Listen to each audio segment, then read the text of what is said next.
নমস্কার, আমার ভুরিভোজ চ্যানেলে সকলকে স্বাগত জানাই। Welcome to my channel Bhurivoj. আমি আজকে বানাবো নিরামিষ লাউ শাকের তরকারি।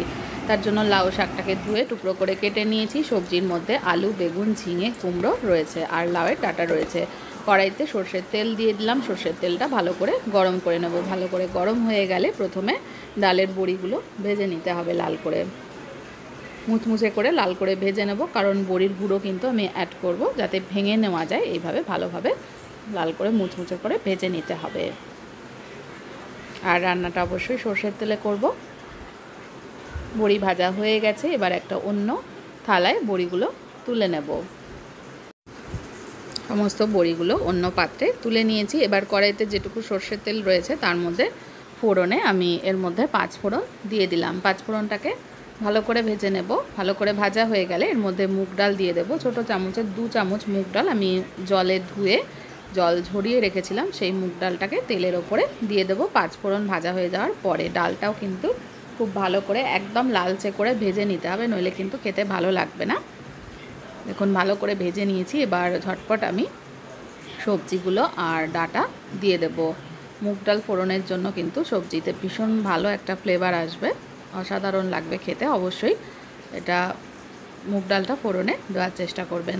এবার আমি এর মধ্যে দিয়ে দিলাম অল্প হলুদ গুঁড়ো। হলুদ গুঁড়োটাকে মিশিয়ে নিচ্ছি।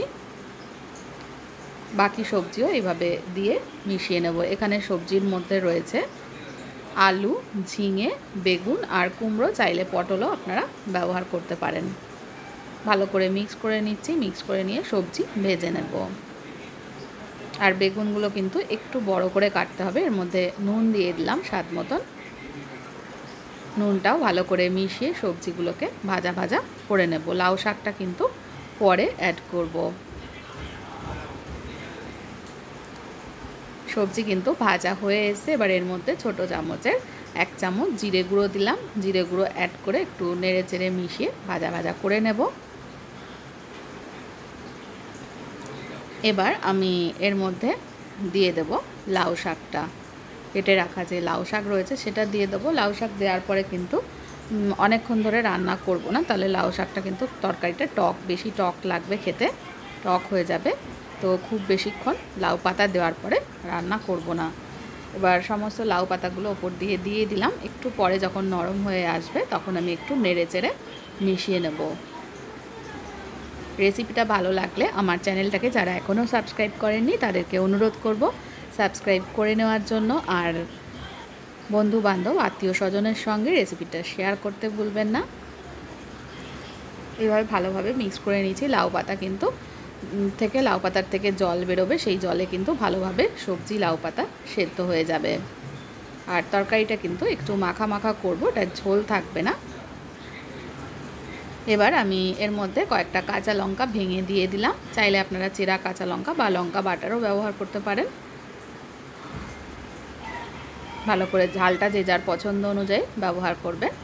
ভালো করে একটু মিশিয়ে নিচ্ছি। মিশিয়ে দেখুন এটা শুকনো শুকনো হয়ে এসছে। তারপরে এর মধ্যে লাস্টে একটু চিনি দিয়ে দিলাম। চিনিটাকেও ভালো করে মিক্স করে নেব।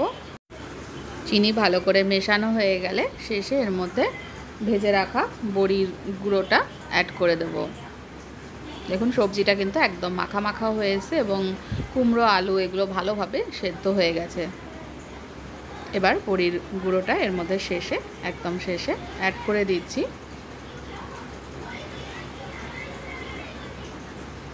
বড়ির গুঁড়োটাও ভালো করে একটু মিশিয়ে নেব। খুব ভালোভাবে মেশানো হয়ে গেলে একদম শেষে এর মধ্যে একটু সামান্য পরিমাণে ঘি অ্যাড করে দেব। ঘিটা অপশনাল, যদি না দিতে চান না দিলেও হবে, তবে ঘি দিলে অবশ্যই সব রান্নার স্বাদ একটু বেড়ে যায়। ভালো করে মিক্স করে নেওয়ার পরে শেষে একটু ঘি দিয়ে দিচ্ছি। ঘিটা ভালো করে মিক্স করে নিলে এটা একদম তৈরি হয়ে যাবে। ঘিটা মিক্স করার পরে কিন্তু রান্না করব না বেশিক্ষণ, জাস্ট মিশিয়ে নিয়েই গ্যাসটা অফ করে দেব। তাহলেই একদম তৈরি হয়ে যাবে। গরম গরম ভাতের সঙ্গে এরকম নিরামিষ লাউ শাকের তরকারি থাকলে কিন্তু আর কিছুই লাগবে না। রেসিপিটা দেখার জন্য সকলকে অনেক অনেক ধন্যবাদ।